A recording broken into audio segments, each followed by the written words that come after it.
আসসালামু আলাইকুম, কেমন আছেন সবাই? আলহামদুলিল্লাহ, আল্লাহর অশেষ রহমতে আমরা ভালো আছি। আশা করছি আজকে ভিডিওটি সবার কাছে একটু হলেও ভালো লাগবে।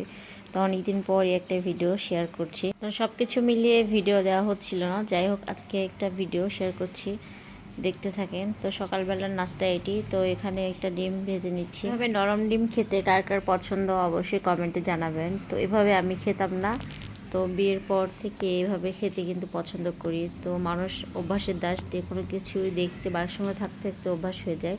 তো এখানে বরবটি দিয়ে আলু ভাজা করেছি, আর ছিল করলা ভাজি। আর আপনারা কে আছেন যে আমার জামাইয়ের মতো করলা ভাজি দিয়েও পরোটা রুটি খেতে পছন্দ করেন, যে কোনো সবজি দিয়েই, তো সেটা মাছ হোক বা মাংস হোক।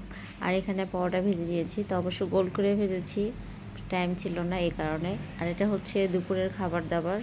এখানে সালাদ করা হয়েছে, আলু ভাজি, পটল ভাজি, আর একটা সাদা পোলাও, আর হচ্ছে মুরগি মাংস আলু দিয়ে ভুনা।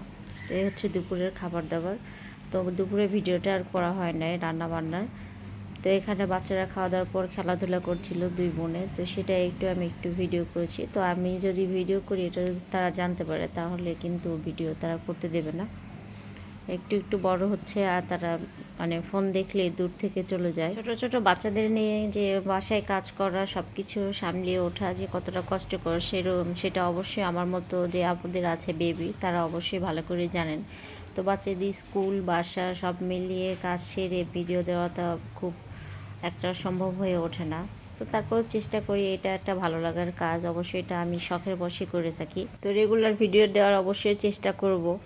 আর আমার নিত্যদিনের যে জীবনযাপন, এগুলো যদি আপনাদের কাছে একটু হলেও ভালো লেগে থাকে তো অবশ্যই একটা লাইক দিয়ে পাশে থাকবেন। আমার পরিবারের জন্য সবাই দোয়া করবেন। আজকে একটি ছোট ব্লগ ভিডিও শেয়ার করলাম। ভালো থাকবেন সবাই। খোদাফেজ। আসসালামু আলাইকুম।